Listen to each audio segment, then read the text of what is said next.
D'abord, c'est un lieu méconnu, d'habitants de la métropole, y compris de Villeurbanne. C'est un lieu qui existe quand même depuis longtemps, qui est d'abord réputé pour son savoir-faire. C'est un centre international d'estampes, donc qui est reconnu comme un lieu de créativité dans ce domaine au niveau international.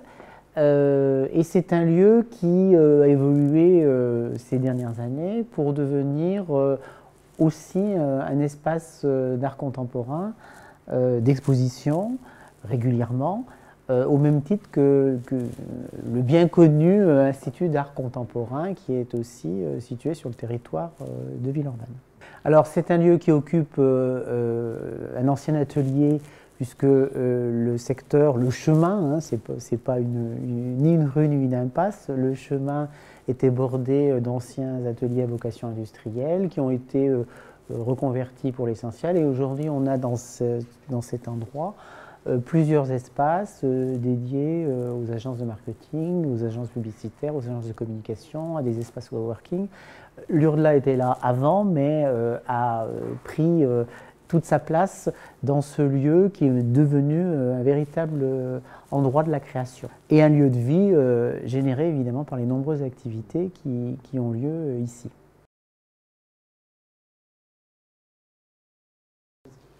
Des lieux qui constituent le patrimoine de la ville et le patrimoine culturel hein, que nous avons souhaité valoriser.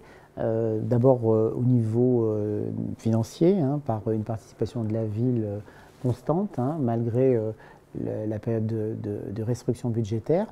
Et la politique culturelle a souhaité bien évidemment continuer à encourager la création et aussi la participation des habitants. Et vous évoquez Charivari, qui est l'événement qui a été créé les années où les invites ne sont plus organisés. Donc il y a eu une édition en 2018 et qui permet la participation du plus grand nombre en mettant en exergue un équipement culturel chaque année. Donc en 2018, c'est l'École nationale de musique qui a été le maître d'œuvre de l'organisation de l'événement. Et en 2020, puisque cette année 2019 est une année avec l'organisation des invites, 2020 coïncidera avec le centenaire du TNP.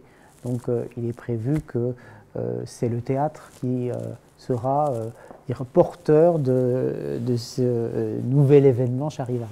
Il y a une tradition évidemment de participation des habitants, les invites étant bien sûr la manifestation la plus emblématique grâce aux ateliers Frappaz qui en sont le support principal de cette participation des habitants et cette édition 2019 sera encore plus exemplaire. Alors c'est vrai que nous sommes aidés, si je puis dire, par la présence sur le territoire de la ville d'institutions comme le TNP, un centre dramatique national, donc il n'est plus utile maintenant de vanter et la qualité et le succès. Depuis la restructuration complète et l'inauguration des nouveaux bâtiments en 2011.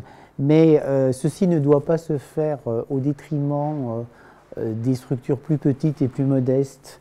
Et nous avons veillé à ce qu'il en soit ainsi. Vous avez cité le théâtre de l'Iris, vous avez cité aussi l'ouverture d'une nouvelle salle de spectacle et de programmation dédiée aux amateurs notamment, avec l'ancienne salle de la MJC, donc dénommée La Balise, hein, voilà.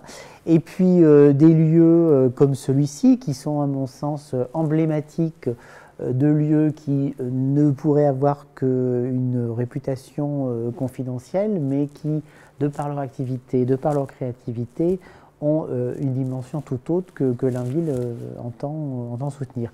Et cet endroit-là est accompagné financièrement par la ville, tant au niveau du fonctionnement que de subventions, mais c'est également un lieu qui est, de par son activité, totalement ouvert à d'autres secteurs, qui entretient un partenariat d'abord avec ses voisins que nous avons évoqués tout à l'heure, mais aussi avec les entreprises, avec le monde économique au sens large, et ce qui amène évidemment de plus en plus de monde à y venir, à le découvrir, notamment le plus grand nombre au moment des Journées du patrimoine, puisque c'est un lieu qui s'inscrit tout le temps dans le parcours des visites possibles, et qui, de par son activité créative et artistique, participera, s'insérera cette année dans le cadre de la Biennale d'art contemporain.